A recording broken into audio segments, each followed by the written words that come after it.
start with an apology because I was supposed to start the season and then I ended up with wonky eyes, so I had to come back. So thanks to Rachel for jumping in.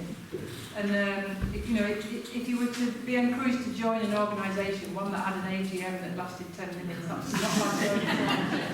Yeah. So it's lovely to be here.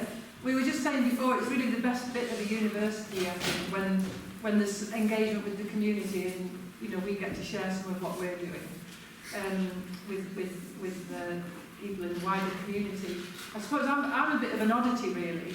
I am a researcher and I do research, but that research really, it relates to two main things. One is creative writing as a way of communicating. But the other big thing for me is how we communicate about the environment and stories from the environment and using kind of storytelling or different ways of storytelling to communicate some of the things that are happening in the world around us. Because without that kind of understanding, we don't have the capacity to change or to affect change. So that's kind of what I do in that role. I'm just quietly grateful that they think I've got something to do. You know, it's brilliant for me. I thought I'd go on a bit of a journey through my work. So it's not just about the Gathering Tide, but that was the first book I wrote, so we'll start with that. And just to say, well, somebody once asked me, what made you think about writing this book? And the simple answer was, well, there was an economic opportunity because nobody else had, there wasn't a kind of updated book on the Bay. And the most recent things that I'd seen were these two tiny little publications, one about going around the Bay and another about on the Bay, published in, I think they were in the early 1960s.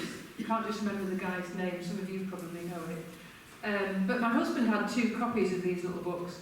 And just to put in perspective, when they were written, the centrefold of one of them had a double-page spread advert for asbestos. So it's kind of like, you know, we've moved on. And so it felt like there wasn't really a book out there that told a story about, that kind of tried to unify one big story really about the Bay through a journey that was a bit more contemporary. So I set off one January morning. I went and sat. Anybody who's read the book, the introduction, it says I went to the Midland Hotel in Morecambe, had a coffee, and told myself that I couldn't do it. You know, who was I to think I could write a book? And there were 2 women at the next table, and they were talking about their holiday to the Seychelles Islands. You know, and I just remember thinking, you know, that's not for me. This is my place, and this is the place I want to know. So I'm going to set off and see what happens.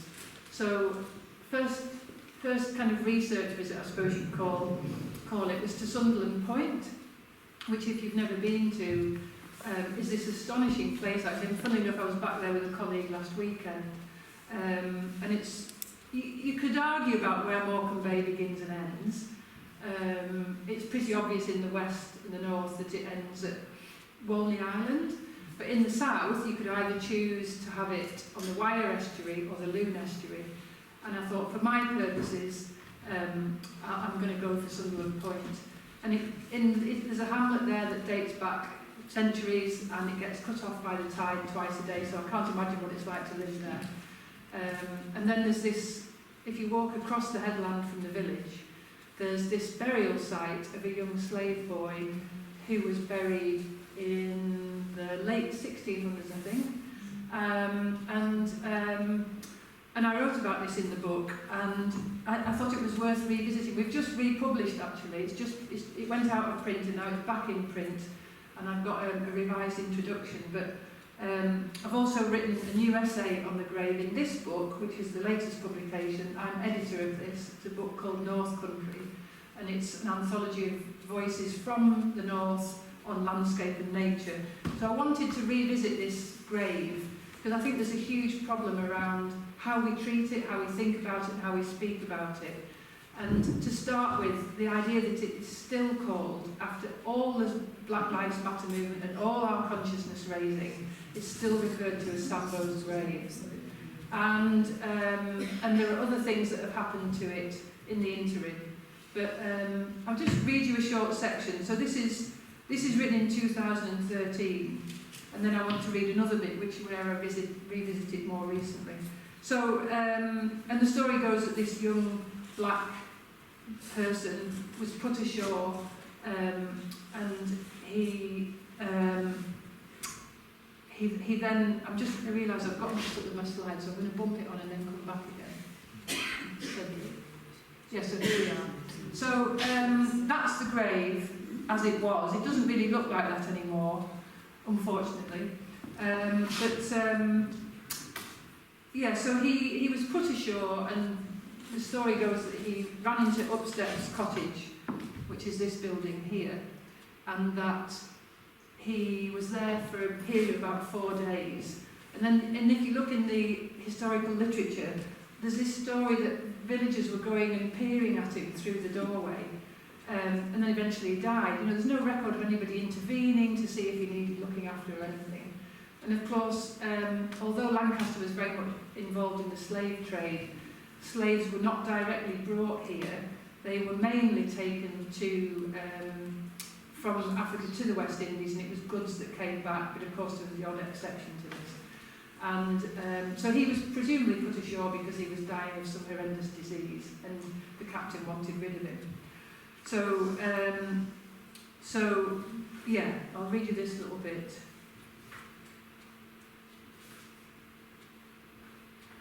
The boy Sambo would have been a servant, a cabin boy, or a personal assistant. To have a black slave was considered a luxury, a sign of status, and white slaves did not come into England en masse at the time of Sambo's arrival and death at Sunderland. Around only 40 country houses in the Lancaster area were known to have had black servants. But Lancaster developed a different kind of slave ship. It was smaller than most others at the time. Designed with a shallow draft, they could venture further inland, navigating up rivers on the Windward coast, modern Liberia and the Ivory Coast, and the River Gambia, and explore African estuaries where slavery was becoming a more specialist pursuit. They carried beads, bracelets, mirrors, hawk bells, clothing, hats and brass pins. They also carried iron ore, which was then a scarce resource in Africa. Ore had been dug out from the Furness Hills for centuries, and the Bay Area is also rich in limestone, used as flux in the smelting process. The remains of lime kilns across the area, a testament to the extent of the industry. Iron was smelted into chunks here and exported along with all the other ephemera of slave-buying currencies. The earliest recorded ship sailing from Sunderland to Jamaica was in 1687, named somewhat inappropriately the Lamb. She set sail during the reign of King James II of England, the 7th of Scotland. Though this to me seems to be extraordinarily early, it shows the scope and aspiration of tradesmen from a sort of small city in the northwest of England. So that's that bit. And then, and more recently, if you've been recently or over the past few years, so this thing happened where I had some friends visiting from the south, and their boy was a really keen bird watcher, so we'll go to Sunderland Point, we'll go and see what we can see. And we got there and we walked round the point, and then I said, we'll go and see Sambo's grave. And we couldn't find it. I couldn't find it. You know, when you think you're kind of going mad, or you've gone through a time warp or something like that. And what had happened was there'd been a big, huge wall built around, which apparently was to protect the grave from rising, well, not rising sea level so much, I suppose, but more like inundation by storms. And so I couldn't make sense of this. I'd never seen it before, and probably because I was, I don't know, sunstroke or something, I don't know. We didn't go and look behind this wall, but then what happened was that the site was developed, and I find this quite really upsetting because it's been developed for tourism, and I'm not sure that that's the right thing to do. And there's a stone chamber has been built there, which is partly a sculpture, well, it is a sculpture. But also that made me feel very uncomfortable because we know that slaves were put in stone chambers as punishment for perceived misdemeanours. So there's, you know, we're not really done with this white colonial experiment yet. We're still kind of trying to stamp our meaning on other cultures. And I think it's a story that needs to be more widely appreciated, really, and thought about. Interestingly, there's a new project in Lancaster which my stepdaughter Ellen is involved in, right now, which is happening now in schools, because there's this idea that Lancaster never really came to terms with its slaving past. So there is now a project which Eleanor is facilitating with schools to visit sites of importance and to talk about what happened there as a way of kind of raising awareness of what happened and, you know, helping people to come to terms and understand what happened. So I think that's an incredibly useful move. Anyway, so, okay, so that's Sambo's grave, and then I'm going to go back, because we can't leave Cedric out. So that's, looks like a lake, isn't it? That was the River Kent on the day I went out with Cedric. He was testing the sands ahead of 2 crossings. There was one, some rich people with carriages wanted to drive their horses and carriages across, and then there was also going to be a walk. So I went and spent a day with Cedric and 2 of his assistants, Andy and Barry. And it's just, I think it's just an extraordinary image that. You know, it's a really sublimely beautiful place. It's no wonder that it's inspired people like Wordsworth and painters like Turner to come and investigate the area. So that's us setting out from Humphrey Head. Cedric was about an hour late, which put me into a complete panic, because I'm like thinking, well, you've got to get on the sands, then you've got to get back again, because the tide comes in. And but anyway, he came along and he had this tractor which he borrowed from a mate, because his tractor was in getting its MOT done. And yeah, I'll sort of tell you what happened next. So that was us just leaving the coast and getting out into the bay. And there's Cedric, bless him, absolute wonderful legend of a man, you know. And so Andy and Barry and I sat in the back, and Cedric was driving the tractor. And whenever we stopped, he'd start regaling us with stories. You know, he's a great raconteur, and he had all this history and all this experience. Just an incredible man, really. And I wrote in the book that you can't, you know, people were saying to Cedric, and I asked him the question, so who comes next? And he refused to answer the question. I don't think he ever admitted to himself that he was going to have to retire. But of course, he did in the end. And that's a brob. That's a laurel branch, which is what they traditionally use to mark the safe crossing points over the rivers, because they don't lose their leaves when they're inundated. So you've seen Chitty Chitty Bang Bang? Yeah. You know, there's child catcher. It was a bit like the child catchers at Jalopy, isn't it? You know? There's a very, very nice person instead. So I think that was me and Cedric. Possibly, not sure now. When you approach the river, you see the last brobs, but you think that's what they are, but the bay plays funny perspectives, does funny things with perspective. So Cedric would say, what's that over there? Is it a bird? And then he'd set off and walk towards it. But I'll read you a little bit of, just get my page reference.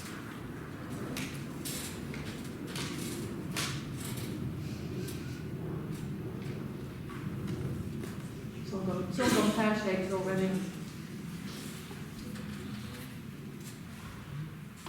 I'll just read you the first bit because it's a nice example.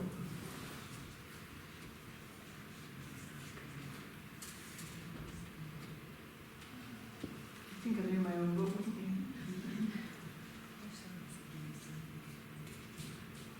Here we are. On that day, after weeks of mild weather and hardly any rain, the Kent looked nothing like a river. How different its character from the clear, voluble stretches that tumble and splash down from the Kentmere hills, passing through the valley and woods and close to our house in Kendal. It was the same element, and there the comparison stopped. The river was wide and glossy, more a shallow, sky-reflecting lake than a flowing body of water, as it arced towards the south on a lazy journey, passing Silverdale, Carnforth and Morecambe. The tractor pulled up at the river's edge and we climbed down and rolled our trouser legs high. Barry handed each of us a sturdy wooden stick, and each of us carried a bundle of brobs or marker sticks, hoisting them onto our shoulders. I left my brand new camera in the trailer. Andy was made of sterner stuff and took his along. The men analysed the condition of the river, and from their talk it was as if it was a living being.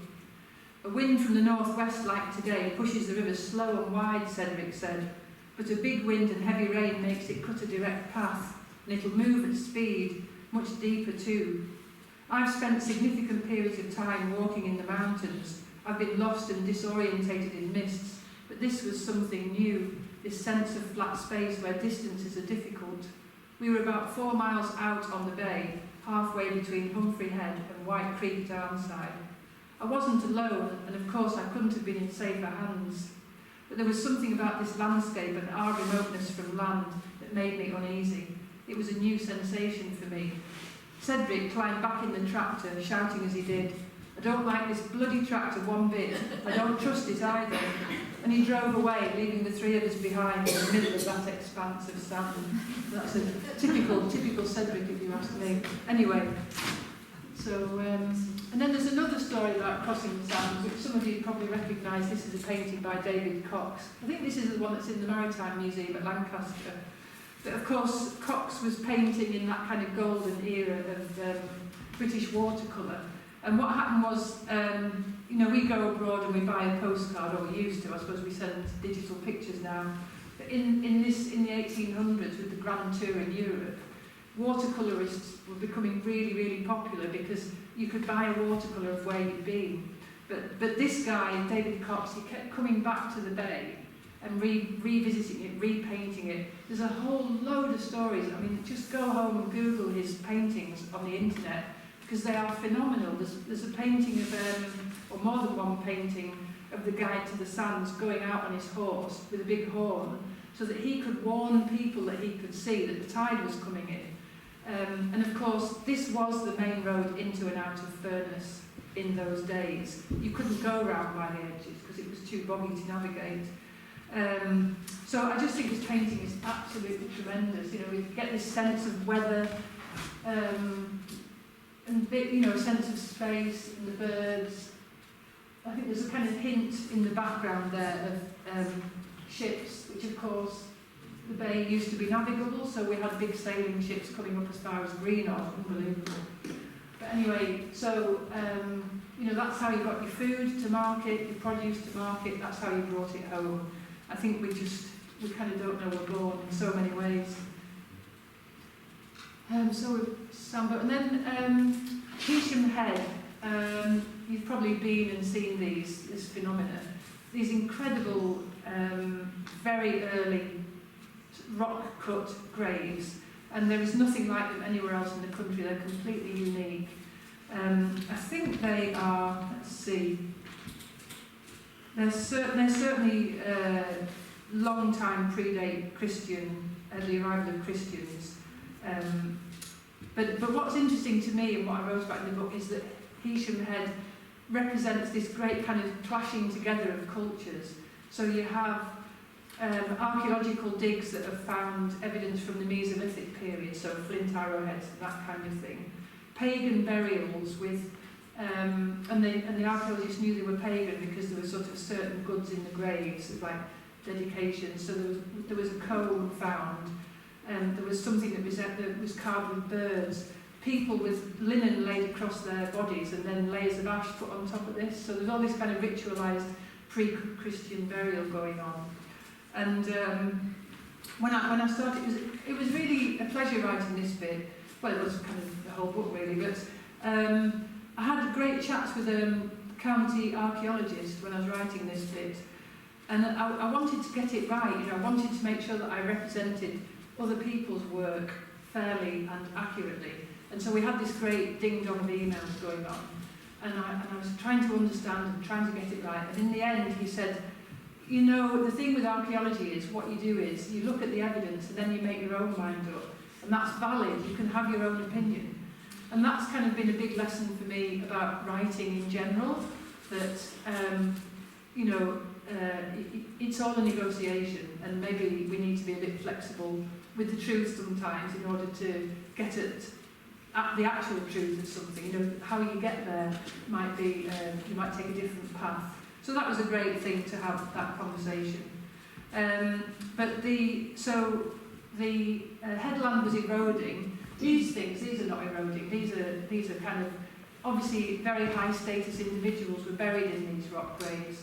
But then if you go to Heysham Head and you look down, it's a kind of layered headland. And the pagan burials the bodies had been inserted into sort of clefts in the rock. And what had happened, I think back in the 1970s, some of these bodies had started to be exposed by bad weather. So the archaeologists had to kind of undertake action to restore the integrity of these graves. And so that was when they did this last big dig there. And then the Vikings started coming in. You know, they were based in Ireland at that time, and they were coming in, and they were kind of meeting the early Christian cultures. So the chapel on the headland, that I think that dates from about the 7th century. But it was what it looks as if is it was part of this system that went from Rome throughout Europe that was about pilgrimage, and they offered pilgrims sanctuary places to stop and rest and eat as much as anything else. So it's an absolutely fabulous place. And then this is just a bit of an apocryphal story, really. This was Humphrey Head, taken later the day that I went out with Cedric onto the sands. And as I was there, I watched a couple walking around the edge, and you can see you're yards away from the rock and the land, and they started to get into trouble. And they managed to get back to the rocks, and that was fine. And that's the bay, isn't it? We all know this. That it's you can never know it. You can never really know it. You know, somebody like Cedric knows it as best as anybody. But we all have to be careful. And when I went back last summer, when I was rewriting the introduction for the new version of Gathering Tide, I sort of nipped off from work, and I thought, right, I'd gone for a meeting at Silverdale, and then thought, I'm going to go for a walk. It's a fantastic day. Nobody knew I was there. Walked out onto the sands at Silverdale. The ground starts moving from under my feet, you know. And again, I live to tell the tale, but it's just, we have to be kind of uber cautious about it as a place. So, yeah, and then this is Fulney Island, or Foulney Island, over near Barrow. I once had a huge ding-dong with a boyfriend at the time. He worked in Barrow and used to travel on the coast road. And I said, oh, have you been to Fulney Island? He said, no. And he said, there's no such place. I said, yes, there is such a place. Of course there is. And he said, no, there isn't. So we had a financial bet on it, and he lost, because of course there is a place called Foulney Island. But it's easily overlooked, that's the point. It's connected to the mainland with this causeway. And a few years ago, I did a writing workshop, and we went out there with an ecologist, intentionally to be cut off by the tide. And it was fabulous. We had about 3 hours out there, and there were loads and loads of eider ducks and all these birds coming in, because you get this great influx of birds when the tide's coming in or going out. That's what they like it best, really. And so we're walking all the way along here, and then out here. And these are not so much that side, but this one here, that's a mussel bed, and the fishermen still, I think, go out on those mussel beds. I'll read you a bit from this.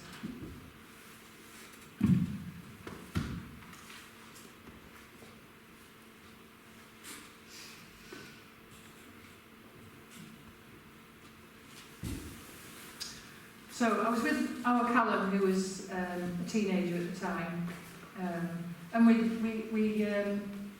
parked the car and we thought, like, oh, you don't need hats and gloves, it's fine. And when we got out there, it was like perishing cold.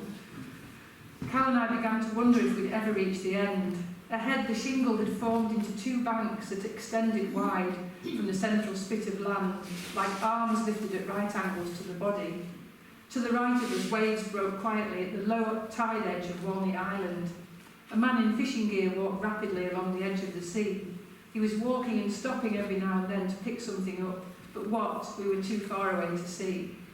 A Land Rover appeared, moving over the sands exposed at the low tide off Walney. It was being driven towards Peel, but once we'd taken our eyes off it, when we looked again, it had disappeared from view behind the island's only row of terraced cottages. Gulls lifted and settled out at the far end of Foulney. As they rose upwards, the sun caught the undersides of their wings, gilding them like white-hot metal. They glided, surfed air, and drifted. At last we came to a slight rise in what we thought must be the end of the shingle bank, but it wasn't so. At this very low tide, a swathe of rocky mussel beds extended out at least as far again as the length of Falney.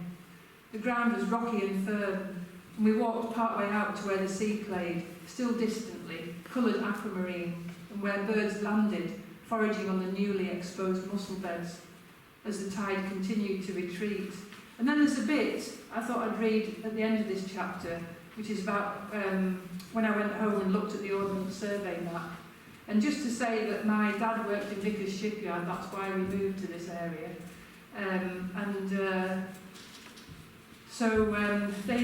Mum and Dad were great friends with some of the Argentinians. When the Argentinians were here, we were building them 2 naval vessels, and neither of those vessels were deployed in the Falklands War because we knew too much about those vessels, so they were never used in that situation. But then this is a whole different take on that story. So I studied the Ordnance Survey map to understand the lie of the land, and there on the paper the extent of it was clear. Falney itself became changed, no longer an island, but a pathway out to huge swathes of mussel banks exposed by the low tides. There were even place names, the litany of each of them a story. The ridge where we saw fishing nets, Slitch Ridge. Further north, Long Barrow Ridge, High Bottom, Blackamoor Ridge, Conger Stones. The scaffold lighthouse we'd walked to, Fulney Hole, which lies a whole mile further out from the end of the island. Ragman Ridge and Farhill Scar lie in towards Walney Channel. Further out again, Falney Twist, sounds like a kind of local tobacco. Then 3 or more features further out into the bay caught my eye. The first, a tiny scar, St. Helena, named I could only think as a reference to the demise of the Emperor Napoleon. Further out again, another mussel bed named South America, but the next one unimaginable in a million years. A tiny scatter of rocks and mussel beds further out towards the extending finger of Mortbank Sandbank, called the Falklands. And I wondered if this had been noticed by any of the Argentinians who'd been here in the late 70s, working together with my father in the shipyard before we went to war.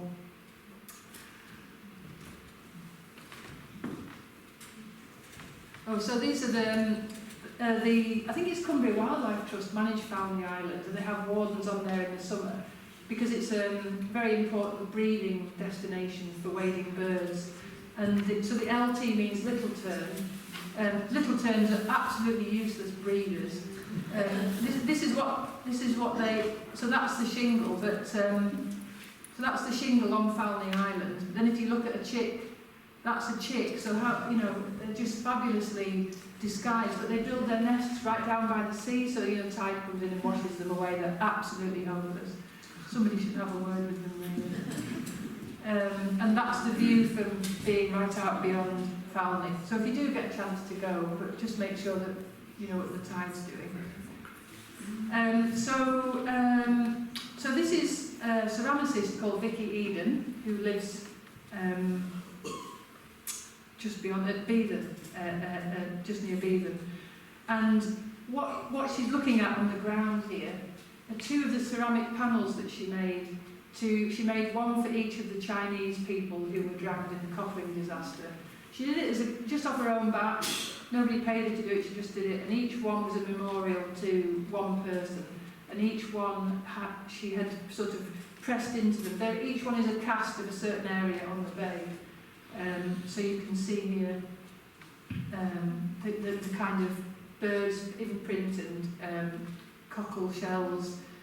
And the lines of the tide. So, but then she was left with these 24 pieces. I think they'd been shown in an exhibition somewhere, and she didn't know what to do with them. So she started taking them out onto the bay and just giving them back to the bay as a sort of offering, I suppose. So I went with her one day, and it was extremely cold. You can kind of see from that image. And once the tide comes in, they'd be gone. They'd just be subsumed by the changing sands. But I mean, what was really interesting for me when I was researching the book, again, is wanting to get at the truth. Nobody knew really how many people had died, not even the coroner's office. They had, the information that came back from the coroner's office was that there were 19.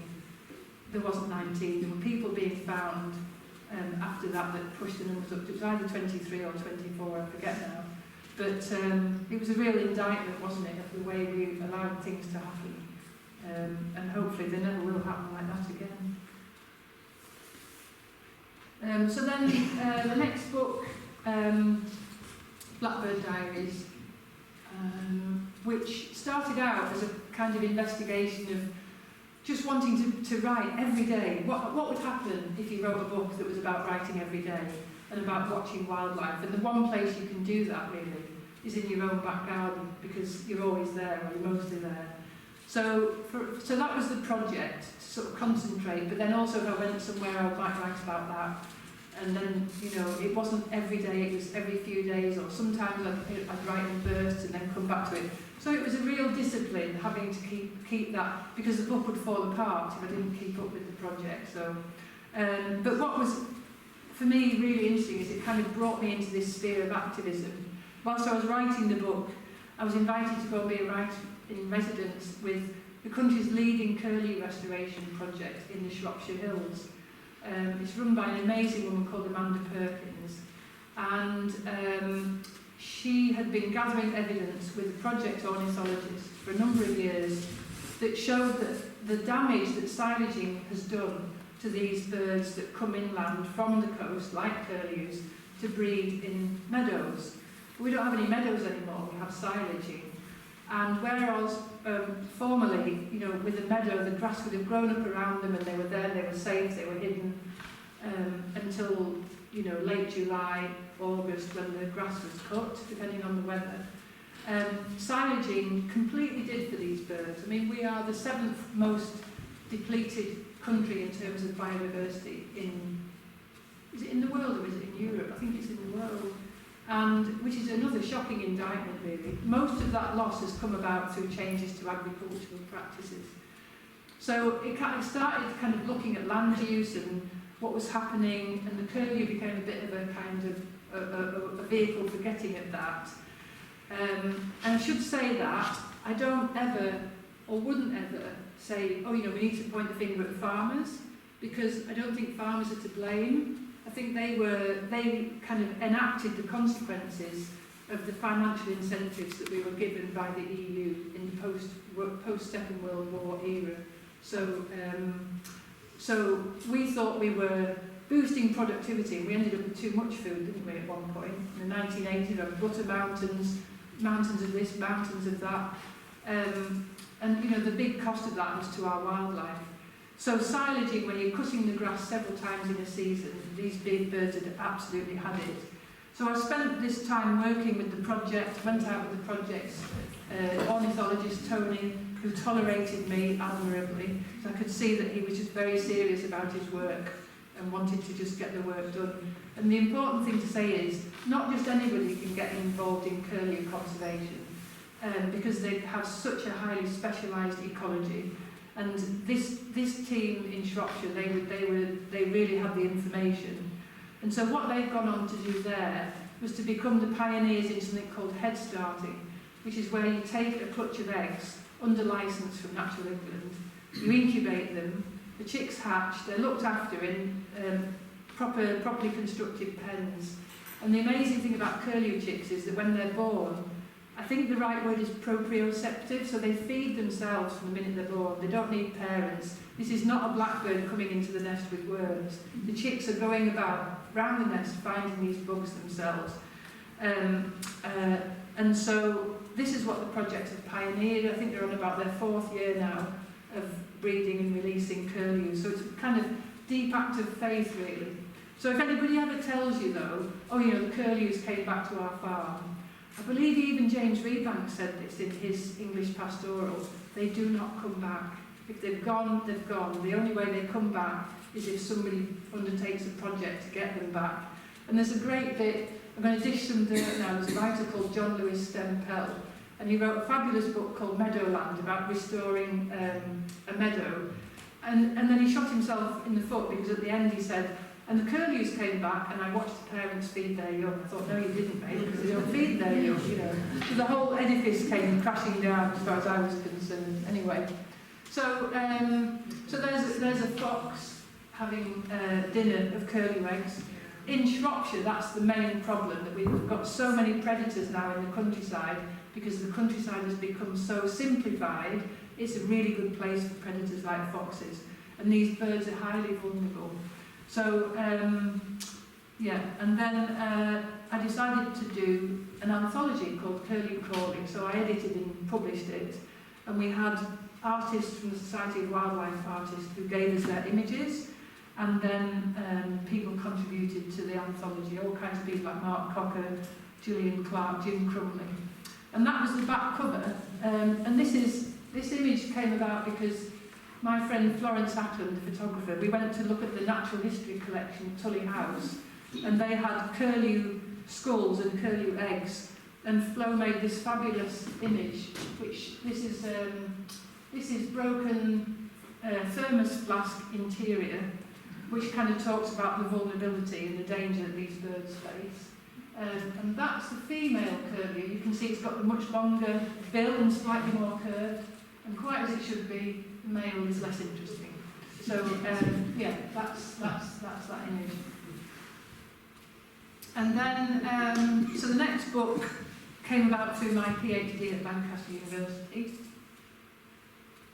And this was an attempt to show that despite all the terrible changes that are happening in the world, and despite the fact that we're this terribly nature-depleted country, and despite the fact that we're surrounded by bad news, there's an awful lot that humans can do to bring about change in the environment. And I knew that those things were happening. I read enough about it to know that they were happening. But we weren't really hearing. What we hear in the news most of the time is the bad news. And I thought, okay, humans, we're animals that have to live in a kind of spirit of hope, if you like. And so if it's all bad news, it's really difficult to keep going. So one way to kind of try and share this story, I suppose, was to go and visit projects where change was happening for the better. Not to disacknowledge that there's a load of crap happening as well, but to just really concentrate on the positive. So I set off into various places and went to visit some incredible projects. I went to Hungary, and this painting is an absolutely extraordinary image by my friend Savi, who's an amazing Hungarian wildlife artist. He does a lot of these illustrations for bird guides. He's very precise. But so we went. This is really interesting, right? This is a field in Hungary. He took me to this field to show me where this bird had been seen. This is one of the very, very last sightings of a bird called the slender-billed curlew ever seen in the world. And Savi heard reports that there was one in this place called Kishkenshaag National Park, and he kind of hitched lifts and got lifts and went on the bus and went on the train, and he got to see it. You know, just incredible. So it's like a kind of extinction pilgrimage, really. And I think there were maybe a couple of sightings somewhere else, maybe one in Mexico, I can't remember now. But then he did this amazing thing. He borrowed a museum specimen of a slender-billed curlew, and he took it back to the field and put it in the field. I'm sure he didn't put it in the wet boggy bit there, but he took it to the exact place to paint it, and then put it in context with all the other birds, which are the Eurasian curlew, which is slightly bigger. And it was just an extraordinary image, but it was also a story about what we've lost. And then I explored how scientists have found, well, maybe there are some out there, but we're looking in the wrong place. So you can't ever say never, but it's unlikely that there's any more going to be seen now. So, and the other thing I did in Hungary was I went to visit the Imperial Eagle Project, where this eagle was brought back from, literally, there was like 1, 2, 3 left. And now there are so many in Hungary on the back of this wonderful project that they're spreading out into surrounding countries. This is the Prespa Lakes in northern Greece, which is right up in the corner. So these mountains here is Albania, and then round the corner over here is Macedonia. And I went there with my friend Mark Cocker, who some of you will know, and a bunch of other writers, and it was just an extraordinary landscape because it is so diverse. And what was really interesting here is that in the 1970s, The fish stocks in the lakes, there's huge lakes, huge glacial lakes, they're just incredible. And very underdeveloped in terms of tourism. In the 1970s, the fish stocks in the lake were just reducing, and then people said, well, it must be the pelicans. Pelicans must be to blame. So the local government said to the fishermen, okay, you get so many drachma if you bring in a smashed egg, and so many drachma if you bring in a pelican's bill. And so the pelican population absolutely crashed. But then what happened? So this is back when there was a military junta in power, and some bird watchers, European bird watchers, went in and they talked to the military, and they said, look, this is really important that we save this wetland. It's unique, well, not unique, but it's vitally important in the world's ecosystems, breeding place for pelicans.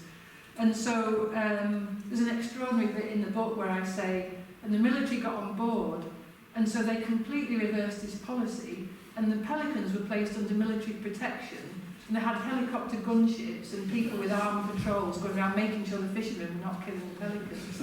So, I mean, you know, it's just phenomenal. And then I said, can you imagine in this country, our government saying, no, we're going to protect nature with tanks and helicopters and armed forces because it's really important. Well, you're going to wait a long time for that. But anyway, it's an incredibly diverse wetland area, and we just saw so many species. It was just incredible. And there is one of the, I think that's a white pelican. That there's two types, the white pelican and Dalmatian. And that's when you see them flying, they're like flying boats. You know, they're just incredibly huge and beautifully gentle animals. So the earlier picture when we were up on this hill at dawn, and you could see them in the reed beds, and they were all sort of waking up and rustling, and it was just incredible. But unfortunately, there isn't a very happy ending to the story, because many of you will be aware of bird flu and what that's done to wild bird populations. And it's particularly getting birds that nest in very close proximity, so things like gannets and pelicans and terns are really being hammered. And so my friend Julian, who lives out there, he was going out in boats, and they were literally picking boatloads of dead pelicans out of the water to take them to be incinerated. And nobody really knows what's happening with bird flu, but it looks as if it's getting stronger every year rather than getting less strong. So I don't know what's going to happen. Anyway, this is a bit more of a sort of hopeful story, really. I think it just shows that also that, you know, nothing's ever fixed in nature, and we have to really respect it and treat it with, you know, in the best way we can. And of course, like so many things, that virus came out of domestic fowl. So does anybody know what that is? A dinosaur footprint, not quite. That's a European brown bear's footprint. Yeah.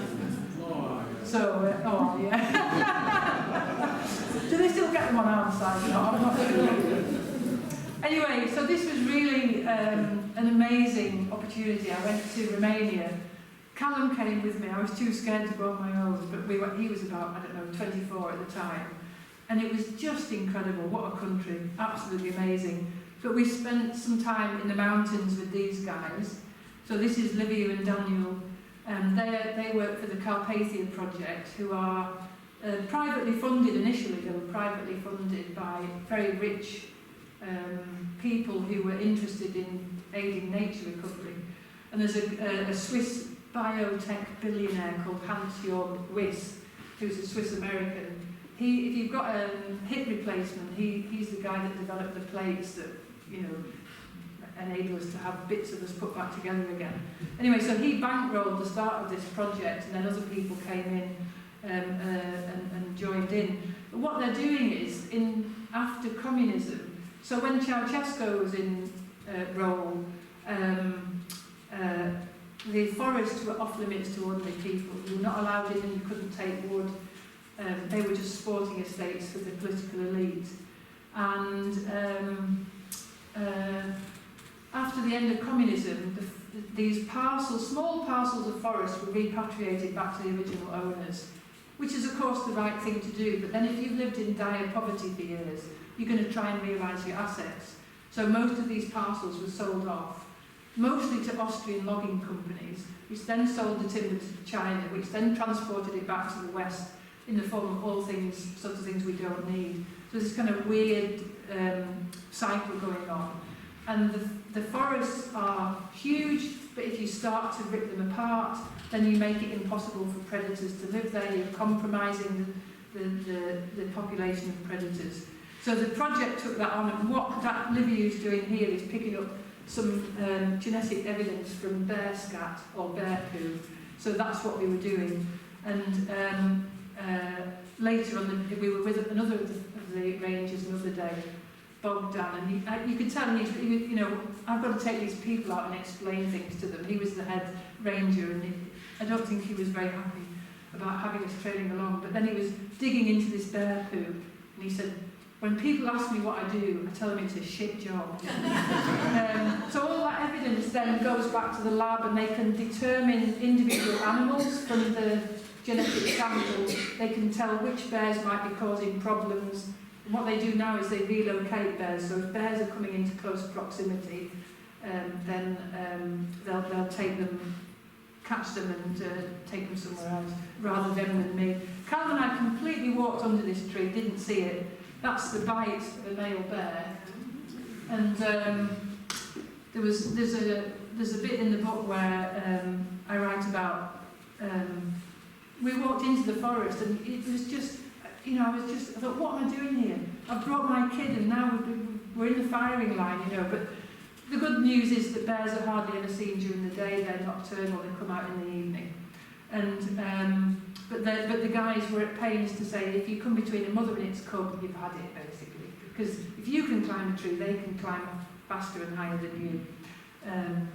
But this is now one of the logging roads that we were following, and we could hear loggers at work most of the time we were there. But what they're doing is they're cutting out inappropriate plantations like larch plantations and cheap pine plantations, so that the project can then restore the indigenous forest, the sort of boreal forest.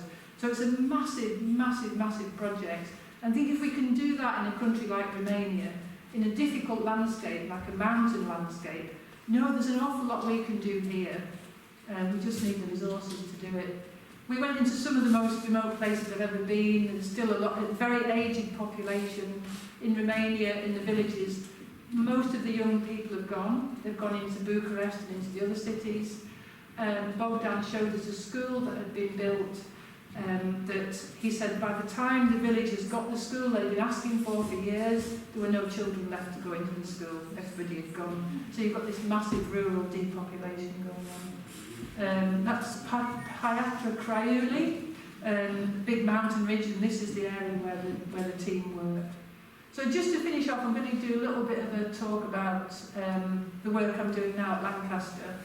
And what's really great is, what I really like doing is having the opportunity to go out with scientists, ecologists, people who really know their stuff, and then I nick it off them and write about it. So we were going out with a young master's student called Daniel, and he was investigating the presence of microplastics in marine organisms in Morecambe Bay. So we went out for a day and we were collecting samples, and you've got things like rockpool shrimp, common brown shrimp, all kinds of different creatures, ragworm, all sorts of things. And we went and sampled at 4 different places on the bay, and then we went up to the River Leven at Newby Bridge. We got some eels there. So Dan takes them back into the lab. They put these creatures into distilled water so that they evacuate what they've been eating.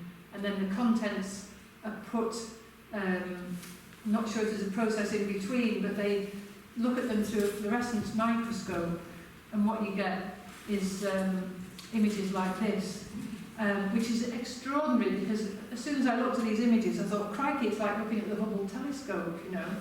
And so I wrote an essay called Inside the Rockpool Shrimp, There is a Dying Star. That's on the Dark Mountain blog if you want to look at that, and it's also coming out in a publication later this year. But this is how endemic microplastics are now. And apparently, I have read that we've all got enough microplastics in us to make a credit card. So there's your take home for the day. And the last thing is just a mention of what we're doing in terms of light to the planet. I don't know if you have heard this idea of something called ALAN, A-L-A-N, which means artificial light at night. And what's really interesting is, since the ban on incandescent lighting, older lighting, so the kind of orangey red, familiar stuff that we all grew up with, the warm spectrum lighting. And the EU decided that the way to solve a lot of our energy use problems was to ban that old lighting bad, new lighting good. But what's happened as a result of that change is some people are being made very, very ill through LED lighting or CFL lighting. And in fact, I've just submitted to the government as a call for evidence on light pollution. So I've submitted something to that. But so it's making humans ill, and it's also really affecting natural ecosystems because we have so much light pollution. It's affecting the abilities of birds to breed. It's affecting how many invertebrates are in the soil. Because all these species, like us as well, we all need darkness. It's part of the way we live. We're all absorbing blue light during the day. That's absolutely fine. We get spade loads of blue light coming at us from the sun. But we should not have it in our lives at night. And so all the county council's efforts to save lighting, carbon and cost through changes to street lighting, you'll notice that the lights are much more intense, they're much more white. They often people who are affected say they just don't feel right, they don't feel right. And that's because they're not right. We shouldn't be exposed to blue light at night. So it's very new, and basically the changes happened without consultation, and now hopefully this consultation from the government will start to address that. But the other thing that happened is because light became cheaper when we started to change to LEDs, we now have way more light in the world than we've ever had before, and that's really bad news. So if your neighbours have got garden lights on all night, just have a little word and say, turn them off for the blackbirds and the soil and the insects. Yeah. So I think that's the end of my bit. I think, do you want to say something, Rachel? I'll just say quickly. I guess some of you might have seen me at the start, and I did have a quick intro slide just to say that all the talks, so 5 talks in the last 5 weeks, so they're either linked to the Future Places Centre at Lancaster University or through the Environment Centre as well there. Just to say a bit about the project, so we're a 5-year project, I think we're 2 years in now, that looks at improving the health and well-being of the communities around Morecambe Bay. And we bring together all different types of researchers. So me and Karen work together. I'm an environmental scientist. Karen works in literature. Jan works in data. So there's a whole range of different people working together to try and share our different types of knowledge and perspectives on the bay and people and the environment around here. And we're using existing research that's already been done and taking it out again and trying to apply it to real-world local problems around here. With the aim of making it healthier for people, but also for nature and all the animals, I guess, that live with us and for the future as well. And we've got a website, so the website there, lancaster.ac.uk/future places. And then if there's any talks you want to see again or that you missed, we've got a YouTube channel which can be found on our website as well, so the link's there, so if there's any talks you want to catch up on. I think the slides are there as well, aren't they? Some of them. Thank you very much, and thank you for having us.